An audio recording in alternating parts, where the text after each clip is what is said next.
Welcome, young savers and spenders. Today we're going to learn about something super important, money. Knowing about money helps you make smart choices when saving, spending, and even earning. Let's find out how becoming a money whiz can make your future brighter.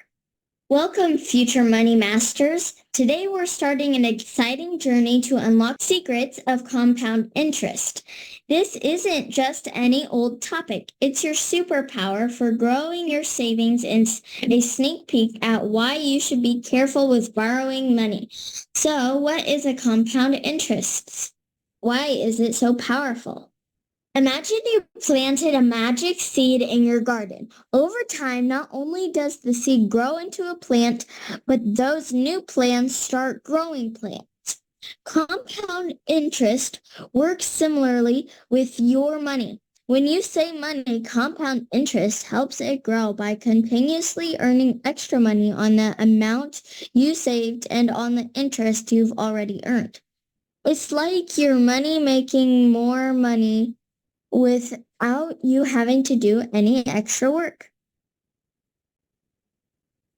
But there's a twist. Just like compound interest can make your savings multiply, it can also make your debts grow if you borrow money. Think of it as a magic spell. When used wisely, it can create enchanting results, growing your wealth while you sleep. But if not handled carefully, it can turn into a growing burden, making it harder to pay off what you owe. Today, we'll explore how this magical tool works both ways, how you can make it your ally in building your future fortune, and how to avoid letting it become a pitfall.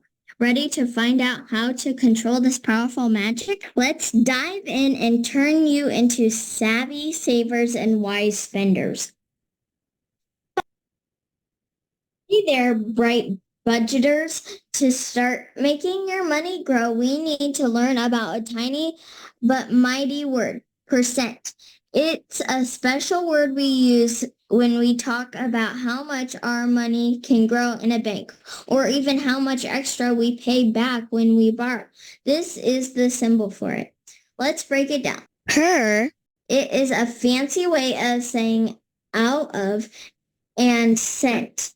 You've guessed it, means 100. So 5% means 5 out of 100, which we know is the fraction 5/100ths. And we can write that as a decimal, which makes it easier to work with when you are talking about money.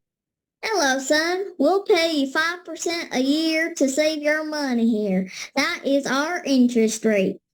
The percent that the bank will give you is called the interest rate. So if you put $200 in the bank and leave it there for 5 years, every year they'll give you 5% of what was there. Let's do the math. At the end of the first year, you get 5% of 200. You can either do the math with fractions or with decimals, whichever you like best. Here, using fractions, make 5% into 5 over 100 and make 200 a fraction and multiply. The answer simplifies to 10. You get $10 the first year. At the end of the first year, you now have 210. This is where the idea of compounding comes in. In the second year, you get interest on the interest that you got from the first year. Let's use decimals this time to do the math. I think decimals are easier than fractions. Go ahead and use a calculator to figure this. Since the lesson is not about multiplying, it is about understanding your money. This year you get an extra $10.50 because you got interest on your 200 and interest on the extra 10 from last year. Now you have $220.50.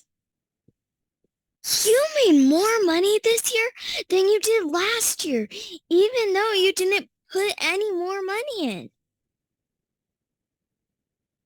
In the third year, you get $11.03 interest. We rounded up because you always round up to the penny when dealing with money. Now you have $231.53. In the fourth year, we started with $231.53, and we get 5% of that, which is $11.58. Again, you made more money this year than you did last year, even though you still didn't put any more money in. Your money is making money. In the fifth year, we started with $243.11, and we get 5% of that, which is $12.16. We add that to what we have so far, and now we have $255.27. When you get interest on your interest, we call that compound interest. You earn money when you sleep. I really want the sweater, but I don't have the money yet. Should I wait until I save the money and come back, or should I buy it on my credit card? I know kids don't have credit cards, but it's never too soon to learn, and we definitely want to learn about how compound interest works against us before we are old enough to have credit cards. Remember this picture? On the left is compound interest works for us. It can work against us in the same way when we borrow. On credit cards, you pay interest on your interest until the whole thing is paid off. And they have rates much higher than what you get for saving. Money.